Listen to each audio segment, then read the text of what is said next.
Ya, Habakuk pasal 1 ayat 5 sampai 11, demikianlah firman Tuhan. Lihatlah di antara bangsa-bangsa dan perhatikanlah, jadilah heran dan tercengang-cengang, sebab aku melakukan suatu pekerjaan dalam zamanmu yang tidak akan kamu percayai jika diceritakan. Sebab sesungguhnya akulah yang membangkitkan orang Kasdim, bangsa yang garang dan tangkas itu, yang melintasi lintang bujur bumi untuk menduduki tempat kediaman yang bukan kepunyaan mereka. Bangsa itu dahsyat dan menakutkan, keadilannya dan keluhurannya berasal daripadanya sendiri. Kudanya lebih cepat daripada macan tutul dan lebih ganas daripada serigala pada waktu malam. Pasukan berkudanya datang menderap, dari jauh mereka datang terbang seperti raja wali yang menyambar mangsa. Seluruh bangsa itu datang untuk melakukan kekerasan. Serbuan pasukan depannya seperti angin timur, dan mereka mengumpulkan tawanan seperti banyaknya pasir.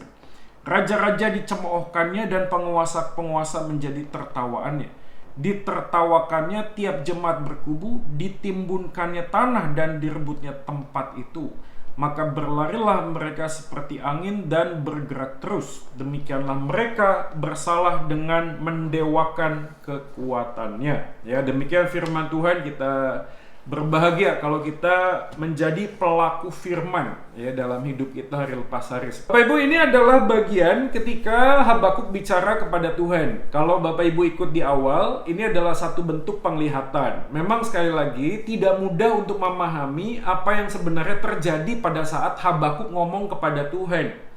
Tapi yang pasti Habakuk itu sedang bicara dengan Tuhan. Dan di dalam tradisi kuno ini tidak janggal. Ini sesuatu yang biasa karena Tuhan itu bisa berbicara kepada nabinya.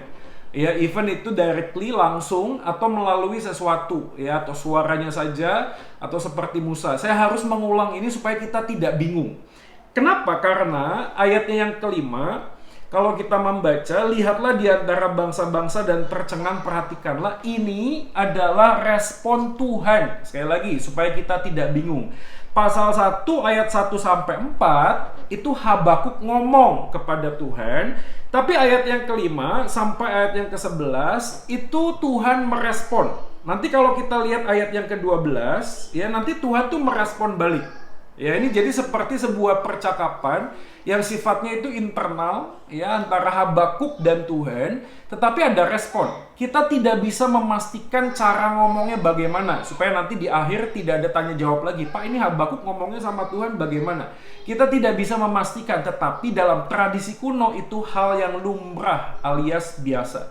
Nah, kita akan lihat bagaimana respon Tuhan itu menjawab tentang keluhan Nabi Habakuk. Kalimat yang menarik adalah di ayat yang kelima, lihatlah di antara bangsa, perhatikanlah, jadilah heran dan tercengang-cengang. Kenapa Tuhan merespon dengan kata jadilah heran dan tercengang-cengang?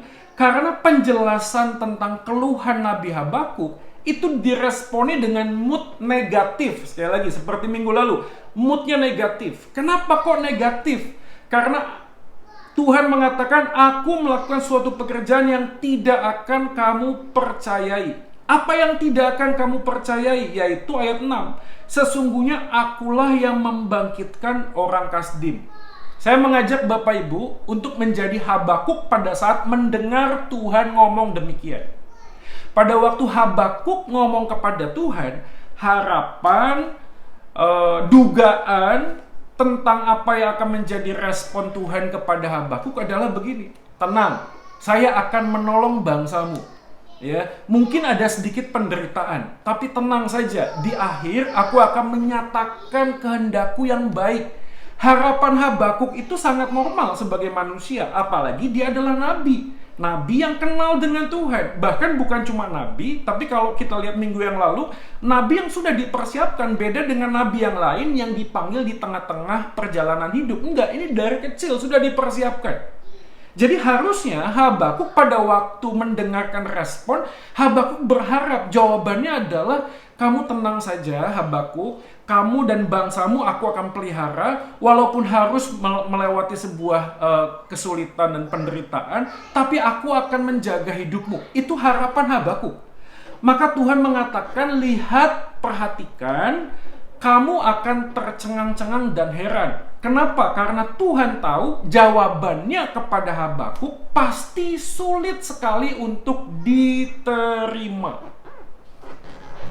Bapak Ibu sekalian, pada waktu kita mendengarkan respon ini, kita pasti akan tercengang-cengang juga. Kita kaget, kita shock mendengarkannya. Nah, dalam konteks bagian ini sebenarnya Tuhan itu sedang mengajarkan Habakuk tentang sebuah pelajaran. Bahwa kekaguman Habakuk kepada Tuhan itu seharusnya bukan karena apa yang Tuhan bisa lakukan kepada bangsa itu, tapi semata karena siapakah Tuhan itu sendiri. Ya, ini jadi aplikasi yang pertama buat kita Bapak Ibu sekalian, karena kita sering kali kagum kepada Tuhan karena apa yang bisa Tuhan lakukan buat kita, betul nggak ya? Kita percaya Tuhan kita maha kuasa, kita percaya Tuhan akan melakukan perkara yang ajaib, kita percaya bahwa Tuhan akan memberikan berkat kepada kita. Tidak ada yang salah dengan itu. Tapi dalam perjalanan kita harus introspeksi karena kita seringkali bisa kagum pada karya Tuhan, tapi kita kehilangan kekaguman kepada Tuhan itu sendiri. Kita nggak usah ngomong tentang berkat Tuhan lah. Sekarang seringkali kita juga terjebak kok kepada apa? Idola-idola manusia, betul nggak? Kita sebagai jemaat seringkali juga terlalu kagum kepada hamba Tuhan, sehingga kita kehilangan kekaguman kepada Tuhan yang memilih hamba Tuhan itu.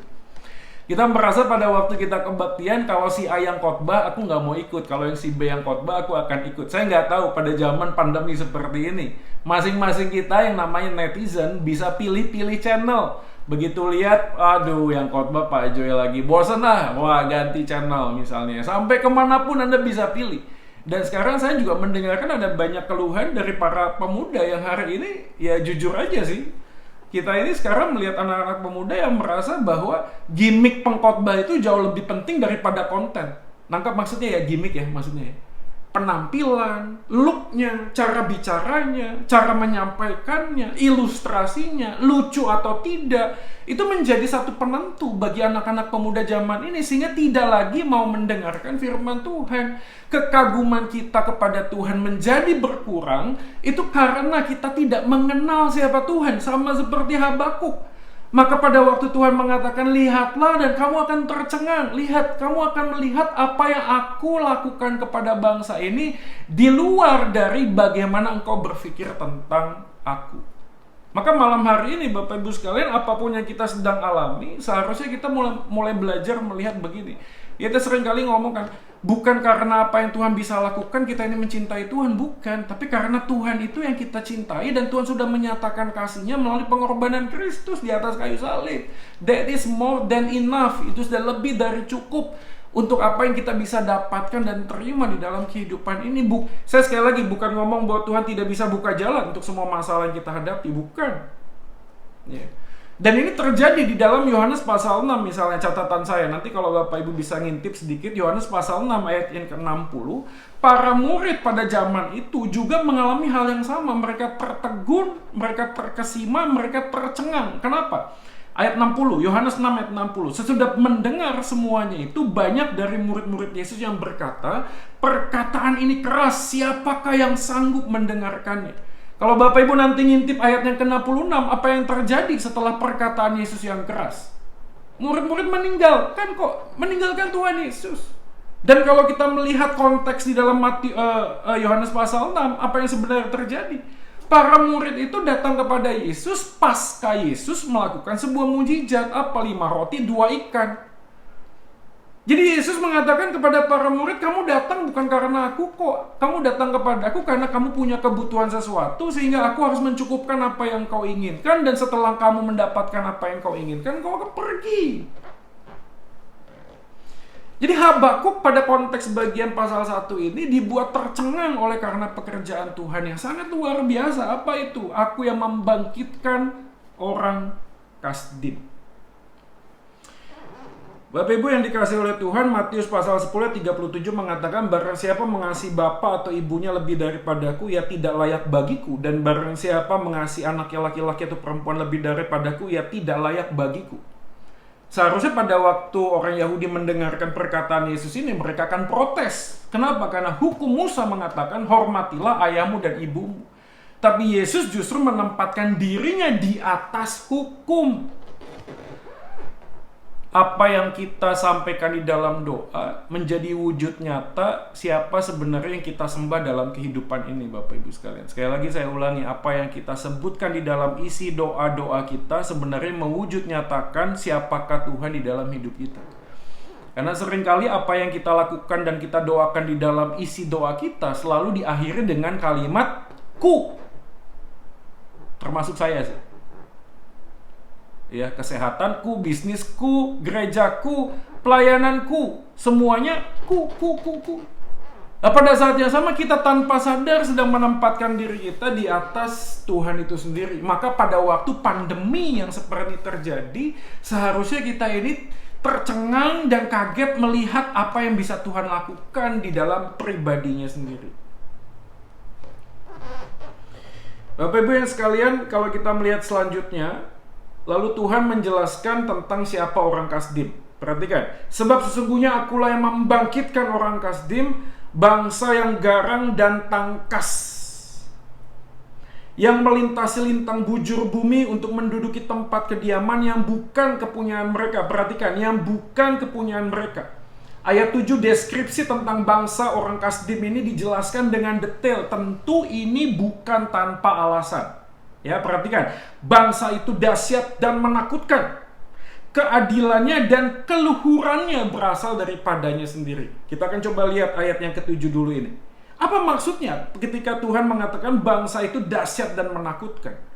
Karena bangsa itu dahsyat dan menakutkan, itu dikaitkan dengan keadilan dan keluhurannya berasal daripadanya sendiri.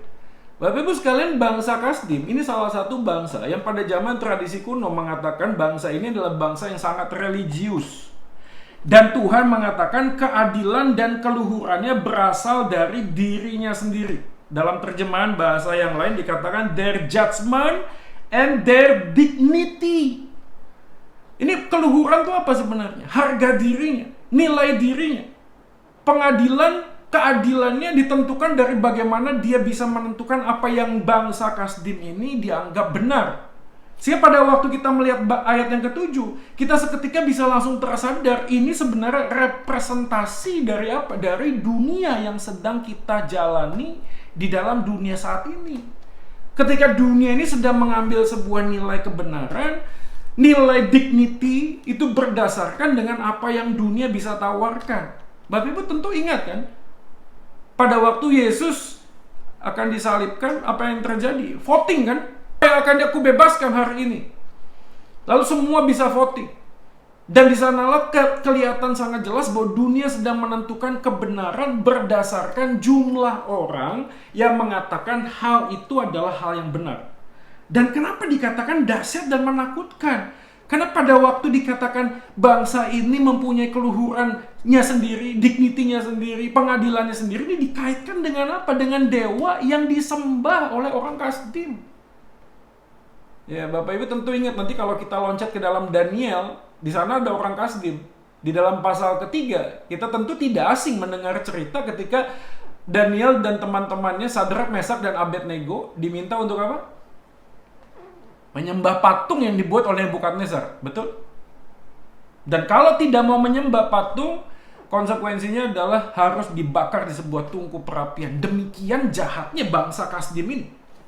Coba lihat Daniel pasal yang ketiga, 4 dan 7, saya akan bacakan. Dan berserulah seorang bentara dengan suara nyaring. Beginilah dititahkan kepadamu, hai orang-orang dari segala suku, bangsa, dan bahasa.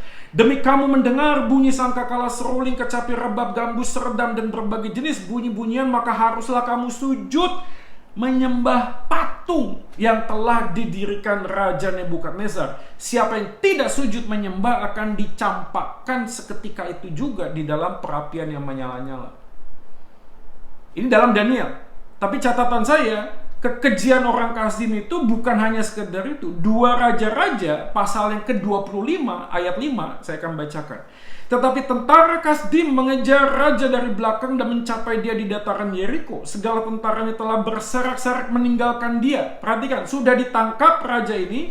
Mereka menangkap raja, membawa dia kepada Raja Babel di Ripla yang menjatuhkan hukuman. Ayat 7, orang menyembelih anak-anak Zedekia di depan matanya, kemudian dibutakan mata Zedekia, lalu dia dibelenggu dengan rantai tembaga, dibawa ke Babel.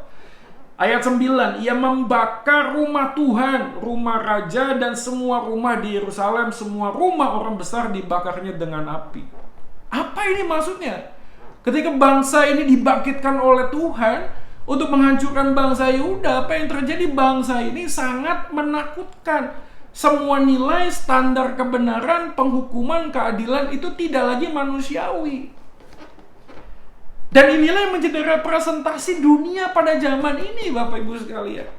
Sadar atau tidak, bangsa Kasdim ini menjadi sebuah gambaran betapa sangat bobroknya dunia ketika mereka bisa melakukan segala macam apapun.